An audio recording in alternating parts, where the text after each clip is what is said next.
আসসালামু আলাইকুম everyone, welcome back to another video. আজকের এই ভিডিওতে আমরা চ্যাপ্টার 4 মেজার্স অফ লোকেশন আলোচনা করব। তাহলে চলেন দেরি না করে ভিডিও শুরু করা যাক।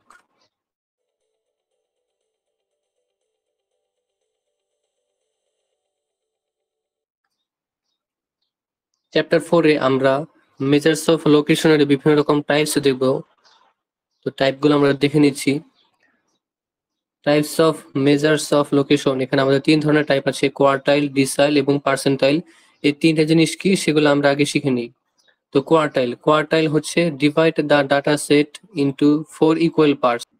আমরা যদি এটা দেখে নিই, ধরে নিচ্ছি আমাদের ডাটা সেট হচ্ছে এটা। তো এটা থেকে আমরা যদি 4টা ইকুয়াল ভাগে ভাগ করতে চাই, আমাদের হচ্ছে 3টা পয়েন্ট দরকার হবে, অথবা অথবা 3টা ভাগে আমরা ভাগ করলে এগুলোকে আমরা সমান 4টা ভাগে ভাগ করতে পারবো। এটাই এখানে বলা আছে যে 4টা ইকুয়াল পার্টসে ভাগ করতে আমাদেরকে 3টা পয়েন্টের দরকার হবে। পয়েন্ট বা এরকম আমরা ভাগ করতে পারি।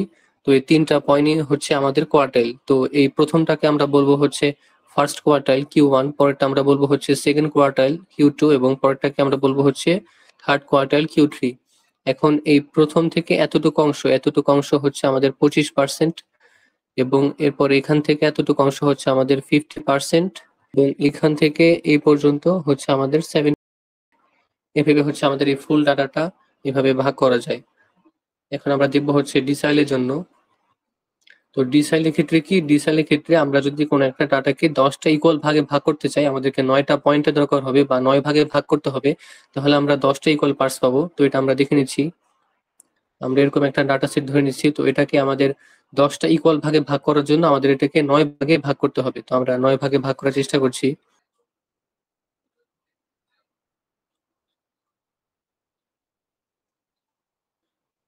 এভাবে কোন একটা ডাটাকে 10টা ইকুয়াল ভাগে ভাগ করার জন্য আমাদেরকে এভাবে 9টা পয়েন্টে ভাগ করতে হবে। তাহলে আমরা হচ্ছে 10টা ইকুয়াল পার্ট পাবো।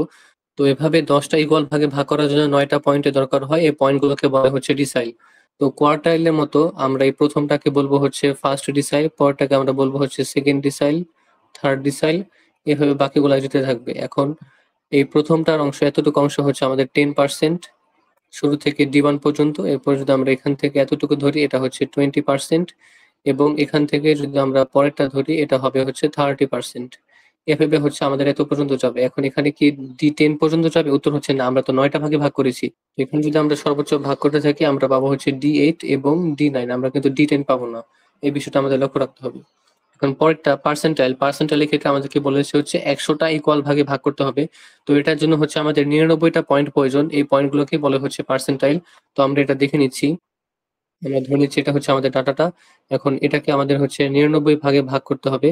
এরকম ভাবে ভাগ করতে থাকলে আমরা হচ্ছে এই পর্যন্ত যে হচ্ছে 100টা ইকুয়াল পার্ট পাবো। এখন এই প্রথমটাকে আমরা বলবো হচ্ছে ফার্স্ট পার্সেন্টাইল, পরেরটাকে আমরা বলবো হচ্ছে সেকেন্ড পার্সেন্টাইল, পরেরটা হচ্ছে থার্ড পার্সেন্টাইল। এভাবে যেতে যেতে আমরা সর্বোচ্চ কত পাবো? আমরা পাবো হচ্ছে P99। আমরা কিন্তু P100 পাবো না, কারণ আমরা 99 ভাগে ভাগ করেছি। তো এটার ক্ষেত্রে হচ্ছে প্রথম থেকে এতটুকু আমরা এটা পাবো হচ্ছে 1%, এরপরে এখান থেকে এতটুকু আমরা পাবো হচ্ছে 2%, এভাবে হচ্ছে বাকি পার্সেন্ট গুলো দিতে থাকবে। আশা করি কোয়ার্টাইল, ডিসাইল, পার্সেন্টাইল আমরা বুঝতে পেরেছি। এখন আমরা একটা প্রবলেম দেখে নিচ্ছি।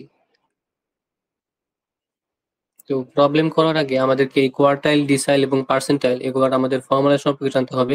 কোয়ার্টাইলের জন্য একটা ফর্মুলা, ডিসাইলের জন্য একটা ফর্মুলা এবং পার্সেন্টাইলের জন্য একটা ফর্মুলা। আমরা এখন ফর্মুলাগুলো দেখে নিচ্ছি। কোয়ার্টাইলের জন্য আমাদের ফর্মুলা হবে হচ্ছে, এটাকে আমরা প্রকাশ করবো হচ্ছে QI দ্বারা। এটা ইজ ইকুয়াল টু হবে হচ্ছে I into N divided by 4। এখানে 4 কেন? কোয়ার্টাইলের ক্ষেত্রে আমরা 4টা ইকুয়াল ভাগে ভাগ করতে চাই, সেজন্য এটা হচ্ছে 4। এখন এখানে আয়ের মান কি কি হবে? আমাদের আয়ের মান হবে হচ্ছে 1 2 3। আয়ের মান আমাদের হচ্ছে এই তিনটাই হবে, কারণ কোয়ার্টারের ক্ষেত্রে আমরা দেখেছিলাম আমরা হচ্ছে 3টা ভাগে ভাগ করি। তো 1 2 3 এই তিনটাই হতে পারে। এখন ডিসাইলের ক্ষেত্রে তাহলে কি হবে? ডিসাইলের ক্ষেত্রে আমরা প্রকাশ করবো হচ্ছে DI দ্বারা, এবং এটা সমান সমান হবে হচ্ছে I into N divided by হবে হচ্ছে 10। তো এটার ক্ষেত্রেও সেম, আমাদের আয়ের মান হবে হচ্ছে 1 2 3, এভাবে হচ্ছে 9 পর্যন্ত হবে। 10 কিন্তু হবে না, কারণ হচ্ছে আমরা 9টা ভাগে ভাগ করেছি। আর এন এর ভ্যালু কি? এখানে এন এর মান হচ্ছে নাম্বার অফ অবজারভেশন, আমাদের যে কয়টা অবজারভেশন দেওয়া হবে সেটা হবে হচ্ছে আমাদের এখানে এন এর মান। তাহলে পার্সেন্টাইলের ক্ষেত্রে কি হবে আমরা দেখে নিচ্ছি। পার্সেন্টাইলের ক্ষেত্রে আমরা প্রকাশ করবো হচ্ছে পিআই দ্বারা। তো এটা ইজ ইকুয়াল টু হবে হচ্ছে I into N divided by, আমরা এখানে কত দ্বারা ভাগ করবো আপনারা একটু চিন্তা করে দেখেন তো। আশা করি ধরতে পেরেছেন। আমরা এখানে 100 দ্বারা ভাগ করবো, কারণ আমরা 100টা ইকুয়াল ভাগ চাচ্ছি। তো এটার ক্ষেত্রে আমাদের আয়ের মান কি কি হবে? আমাদের এখানে আয়ের মান হবে হচ্ছে 1 2 3, এরকম ভাবে হচ্ছে আমাদের 99 পর্যন্ত হবে। তো এইভাবে হচ্ছে আমরা কোয়ার্টাইল, ডিসাইল, পার্সেন্টাইল এগুলোর মান বের করতে পারবো। এখন এখানে আমাদেরকে আরেকটা জিনিস শিখে নিতে হবে। আমাদের এখানে কিউ আই মানে হচ্ছে যদি 1 বের করতে বলে, Q1 বের করতে বলে তাহলে আমরা এখানে Q1 লিখবো। আমাদের যদি D9 বের করতে বলে তাহলে আমরা D9 লিখবো। এরকম ভাবে আমরা লিখতে পারি। এখন এগুলোর মান বের করার সময় যদি আমাদের কখনো ফ্র্যাকশন ভ্যালু আসে আমরা তো সবসময় তার পরে ভ্যালুটা নিব। অর্থাৎ আমাদের যদি কখনো 3.4 আসে মান, আমাদের কোন একটা মান যদি 3.4 আসে তাহলে সেটাকে আমরা 4 লিখবো। আবার যদি কখনো আমাদের ইন্টিজার মান আসে যে কোনোটা ক্ষেত্রে, আমাদের ইন্টিজার মান আমরা ধরেছি যে আমাদের ইন্টিজার মান আসছে হচ্ছে 9, 9 এর ক্ষেত্রে তখন আমরা কি লিখবো? 9 এর ক্ষেত্রে আমরা লিখবো হচ্ছে 9th value plus 10th value divided by 2। এখন 9th এর যে ভ্যালু আছে 10th এর যে ভ্যালু আছে সেই দুইটাকে আমরা লিখে 2 দ্বারা ভাগ করলে আমরা যে মানটা পাবো এটা হচ্ছে আমাদের সেই মানটা। এখনই আমরা একটা প্রবলেমের মাধ্যমে জিনিসটা আরো ভালোভাবে বোঝার চেষ্টা করব। নেক্সট স্লাইডে যাচ্ছি। এখানে আমাদের বলা আছে হচ্ছে the number of nuclear power plants in top 15 nuclear power producing countries in the world are listed। এখানে এগুলো বলা আছে। তো সর্বপ্রথম আমাদের কাজ হবে হচ্ছে আমাদের এখানে যে ইনফরমেশন গুলো দেওয়া আছে সেগুলোকে আমাদেরকে হচ্ছে সাজিয়ে লিখতে হবে। তো এটাকে যদি আমরা এখন সাজিয়ে লিখি, সর্টিং করা শেষ, আমরা হচ্ছে এখানে ছোট থেকে বড় আকারে সাজিয়েছি। এখন হচ্ছে আমরা মান বের করব। এখানে আমাদেরকে কোনগুলোর জন্য মান বের করতে হবে সেটা এখানে বলার নেই। আমরা ধরে নিয়েছি যে আমরা এখানে তিনটারই মান বের করব। এখান থেকে আমরা হচ্ছে Q1 বের করব এবং আমরা হচ্ছে P80 বের করব, অর্থাৎ পার্সেন্টাইল 80 বের করব। এই মানগুলো আমরা এখান থেকে বের করছি। তো আমাদের হচ্ছে Q1, তো Q1 এখানে i এর মান হচ্ছে 1। এখন n এর মান কত হবে? এখানে আমাদের বলে দেওয়া আছে n এর মান হচ্ছে 15। তো আমরা এখানে হচ্ছে 15 লিখবো এবং এই ডিভাইড করব হচ্ছে 4 দ্বারা। এই 4টা হচ্ছে আমাদের সূত্রের 4। তাহলে এখান থেকে যদি আমরা দেখি আমাদের এখানে রেজাল্ট আসে হচ্ছে 3.7। আমরা বলেছিলাম আমাদের যদি কখনো ফ্র্যাকশন আসে আমরা হচ্ছে তার পরে ভ্যালুটা নিব, অর্থাৎ 3.75 কে আমরা হচ্ছে রাউন্ড আপ করবো। রাউন্ড আপ করলে আমরা পাবো হচ্ছে 4। এখন এই 4টা কি অ্যান্সার? না, 4টা অ্যান্সার না। এটা হচ্ছে 4th যে আমাদের এলিমেন্ট আছে আমরা সাজানোর পরে যেটা পেয়েছি সেটা হচ্ছে আমাদের অ্যান্সারটা, অর্থাৎ এখানে আমাদের অ্যান্সার হবে হচ্ছে 9। এখন এগুলো লেখার পরে আমাদেরকে হচ্ছে এগুলো এক্সপ্লেন করতে হবে, মানে আমাদেরকে বলতে কি বোঝানো হচ্ছে সেটা আমাদেরকে বলতে হবে।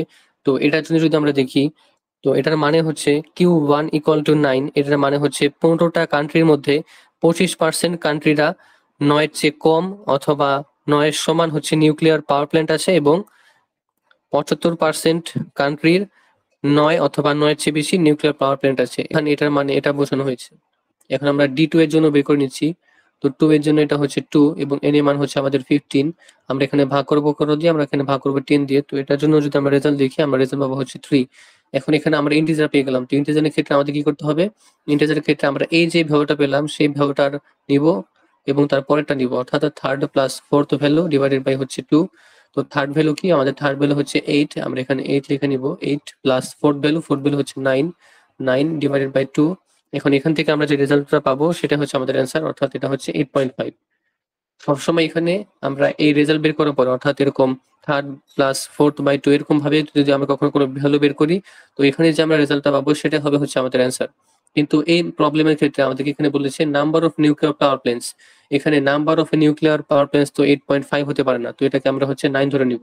এটা আমাদের প্রশ্ন পড়ে বুঝতে হবে, এছাড়া আমাদের সবসময় মান হবে হচ্ছে এটা। এখন D2 ইজিক্যাল টু, তাহলে 9 বলতে কি বুঝিয়েছে? D2 ইজিক্যাল টু 9 বলতে বোঝানো হয়েছে 15টা কান্ট্রির মধ্যে 20% কান্ট্রির হচ্ছে 9-এর চেয়ে ছোট অথবা 9-এর সমান নিউক্লিয়ার পাওয়ার প্ল্যান্ট আছে এবং 80% কান্ট্রির 9 অথবা 9-এর চেয়ে বেশি নিউক্লিয়ার পাওয়ার প্ল্যান্ট আছে। এটা এখানে বোঝানো হয়েছে। এরপর আমরা P80 যদি বের করি আমরা এখানে বসাবো হচ্ছে 80 ইন্টু n এর ভ্যালু হচ্ছে 15। এখানে আমরা কত দ্বারা ভাগ করবো? এখানে আমরা 100 দ্বারা ভাগ করবো। তো এটার জন্য যদি আমরা রেজাল্ট বের করি আবার আমরা পেয়েছি হচ্ছে ইন্টিজার, অর্থাৎ আমরা পেয়েছি হচ্ছে 12। তো এটা ক্ষেত্রে আমরা কি করব? এটা ক্ষেত্রে আমরা করব হচ্ছে 12 value plus 13 value divided by হচ্ছে 2, 33 প্লাস 50/2। এটার জন্য আমরা রেজাল্ট পাবো হচ্ছে 41.5। এখন আবার নিউক্লিয়ার পাওয়ার প্ল্যান্ট এখানে কখনো ফ্র্যাকশন হতে পারে না, মানে পূর্ণ সংখ্যায় হবে। তো এটাকে আমরা হচ্ছে এখানে 42 লিখে দিচ্ছি। এখানে P80 বলতে কি বোঝানো হয়েছে? P80 বলতে বোঝানো হয়েছে 15টা কান্ট্রির মধ্যে 80% কান্ট্রির 42টার কম অথবা 42টার সমান নিউক্লিয়ার পাওয়ার প্ল্যান্ট আছে এবং 20% কান্ট্রির 42টার বেশি অথবা 42টার সমান নিউক্লিয়ার পাওয়ার প্ল্যান্ট আছে। এটা এখানে বলা হয়েছে। আশা করি আমরা প্রবলেমটা বুঝতে পেরেছি। আমরা নেক্সট স্লাইডে যাচ্ছি। 19 জন মানুষের এখানে বয়স দেওয়া আছে। এখানে বলেছে ফাইন্ড দ্য এজেস অফ 60%, 50%, 80% এবং 50% পিপল। তো আমরা এখন এটাকে সলভ করব। এখানে 60% মানে হচ্ছে এখান থেকে আমরা লিখতে পারি এটা হচ্ছে P60, অথবা আমরা বলতে পারি হচ্ছে এটা হচ্ছে D6, অর্থাৎ D6 মানেও কিন্তু আমরা হচ্ছে জানি এটা হচ্ছে 60% এবং P এর ক্ষেত্রে আমরা হচ্ছে 1% করে হিসাব করি। তো এটার জন্য আমরা বলতে পারি এটা হচ্ছে 60%। এর একইভাবে 15%, এটার মানে হচ্ছে আমরা বলতে পারি এটা হচ্ছে P15। এটার ক্ষেত্রে P15 হবে, কিন্তু কারণ বাকিগুলোর ক্ষেত্রে আমরা কখনো 15% পাই না। এরপর হচ্ছে 80%, 80% কে আমরা কি বলতে পারি? 80% কে আমরা বলতে পারি হচ্ছে P80। এটাকে আমরা বলতে পারি হচ্ছে আবার D8। এটাও কিন্তু আমরা বলতে পারি। D এর ক্ষেত্রে আমরা 10% ধরে হিসাব করি, তো এটার ক্ষেত্রে আমরা D8 ও বলতে পারি। এরপর আছে হচ্ছে ফাইনালি 50%। 50% এটার ক্ষেত্রে আমরা বলতে পারি এটা হচ্ছে P50। এছাড়া আমরা চাইলে বলতে পারি এটা হচ্ছে D5। এছাড়াও আমরা চাইলে এটাকেও ক্ষেত্রে বলতে পারি এটা হচ্ছে Q2। Q2 এর ক্ষেত্রে আমরা হচ্ছে জানি এটা আমরা Q2 মানে হচ্ছে 50%, D5 মানে হচ্ছে আমরা এটাকে 10 করে হিসাব করি, তাহলে এটা 50% এবং P50 মানে তো 1% করে, তাহলে এটা হচ্ছে 50%। অর্থাৎ আমাদের এখানে D6 অথবা P50 বের করতে বলেছে, P15 বের করতে বলেছে, এরপরে P80 অথবা D8 বের করতে বলেছে, P50 অথবা D5 অথবা Q2 বের করতে বলেছে। এখন এগুলোর ক্ষেত্রে আমরা হচ্ছে মান বের করব। তো প্রথমে আমরা হচ্ছে D6 এর জন্য বের করছি। আমরা যদি এখানে D6 লিখি তাহলে এটা হবে কি? এটা হবে হচ্ছে 6 ইনটু, এখানে হচ্ছে 19 জনেরটা বলা আছে, তো 6 ইনটু 19 ডিভাইডেড বাই 10। এটা ক্ষেত্রে আমরা রেজাল্ট পাবো হচ্ছে, এটা রেজাল্ট আসে হচ্ছে 11.4। তো এটার ক্ষেত্রে আমরা জানি এরকম যদি আমাদের পয়েন্ট আসে আমাদের হচ্ছে রাউন্ড আপ করে ফেলতে হবে, অর্থাৎ 12।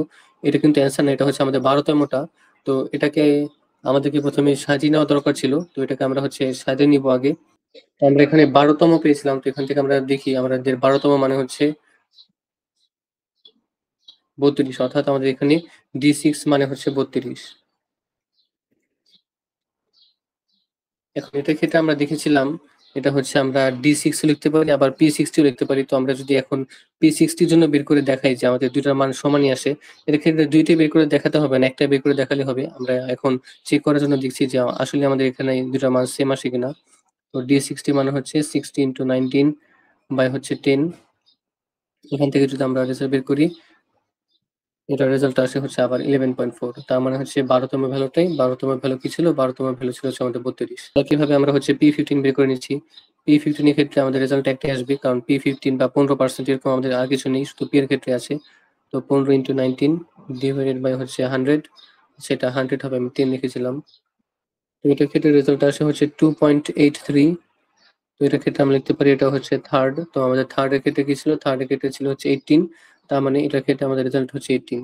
একইভাবে আমরা এই দুটো লিখে নিচ্ছি। আমরা এখান থেকে D8 বের করছি। আপনারা চাইলে P80 ও বের করতে পারেন, সেম রেজাল্টই আসবে। তো আমি যদি এখান থেকে D8 বের করি, এটা হবে হচ্ছে 8 ইনটু 19 ডিভাইডেড বাই 10। এটার রেজাল্ট আসবে হচ্ছে 15.2। তার মানে হচ্ছে 16তম ভ্যালু। আমাদের এখান থেকে 16তম ভ্যালু যদি আমরা দেখি, এটা হচ্ছে 50। তাহলে আমাদের D8 এর ভ্যালু হচ্ছে 50। এরপর আমাদেরকে বের করতে বলা হচ্ছে 50%।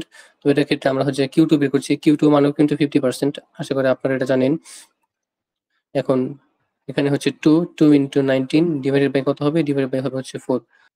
এটার রেজাল্ট আসে হচ্ছে 9.5। তার মানে হচ্ছে এটা 10তম।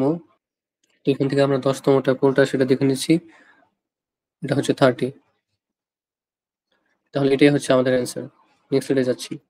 তো দ্যাটস অল ফর টুডে। আশা করি আজকের এই ভিডিও আপনাদের ভালো লেগেছে। যদি আপনাদের এই ভিডিওটা ভালো লেগে থাকে আপনারা অবশ্যই আপনাদের ফ্রেন্ডদের সাথে শেয়ার করবেন। লাইক, সাবস্ক্রাইব করতে ভুলবেন না। তাহলে দেখা হবে সবার সাথে পরবর্তী ভিডিওতে। সবাই ভালো থাকবেন।